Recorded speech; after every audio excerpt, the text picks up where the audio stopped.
तर दुसरीकडे मनोज जरांगे हे मुंबईकडे जाण्यावर ठाम आहेत। जरांगे सध्या जालन्याच्या भांबेरी गावामध्ये आहेत आणि आज सकाळी 11 वाजता ते मुंबईकडे रवाना होणार आहेत। ज्या गावात सध्या जरांगे थांबलेत त्या गावात पोलिसांनी फौजफाटा वाढवलाय। जरांगेंना मुंबईकडे जाण्यापासून रोखलं जाण्याची सुद्धा शक्यता आहे। पोलीस उपअधीक्षक आणि तहसीलदार यांनी जरांगेंची भेट घेत त्यांच्याशी चर्चा केल्याची सुद्धा माहिती मिळते।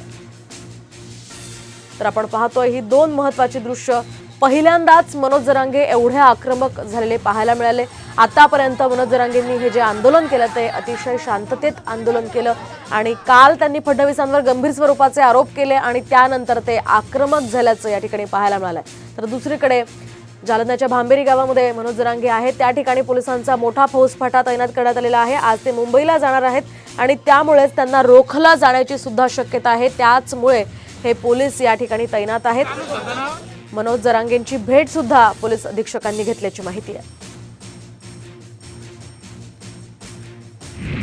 प्रत्येकानं मर्यादेत राहावं, सरकारच्या संयमाचा अंत पाहू नका अशा शब्दात मुख्यमंत्री एकनाथ शिंदेंनी इशारा दिलाय। तर कुणी काहीही बोललं तरी खपत असं समजू नये असा अप्रत्यक्ष इशारा सुद्धा अजित पवार यांनीही दिलाय। प्रत्येकाने आपल्या आपल्या मर्यादेमध्ये राहिलं पाहिजे। या आपल्यामुळे समाजाला त्रास होता कामा नये, कायदा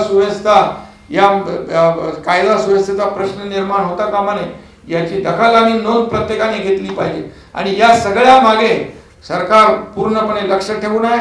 आणि कुणाला वाटत असेल की सरकारला काही माहित नाही, परंतु सरकार गृह विभाग या बाबतीमध्ये पूर्णपणे लक्ष ठेवून आहे। कायद्यापेक्षा कुणी स्वतःला मोठं समजू नये। संयम ठेवलेला आहे सरकारने, संयमाचा अंत पाहू नका। आज देखील जाणीवपूर्वक वेगवेगळ्या प्रकारची वक्तव्य ही केली जातात। मुख्यमंत्र्यांच्या बद्दल शिवराळ भाषा केली जाते, उपमुख्यमंत्री असतील, बाकीचे सगळेजण असतील, अशी पद्धत आपल्या महाराष्ट्रामध्ये कधी नव्हती। कुणी असं समजू नये किंवा हे आपण काही बोललो तर ते खपतं, असं होणार नाही। शेवटी सगळ्यांना नियम कायदे सारखे आहेत याची नोंद देखील सगळ्यांनी घ्यावी। कारण नसताना हे समाजामध्ये गैरसमज पण निर्माण करण्याचा प्रयत्न करू नये।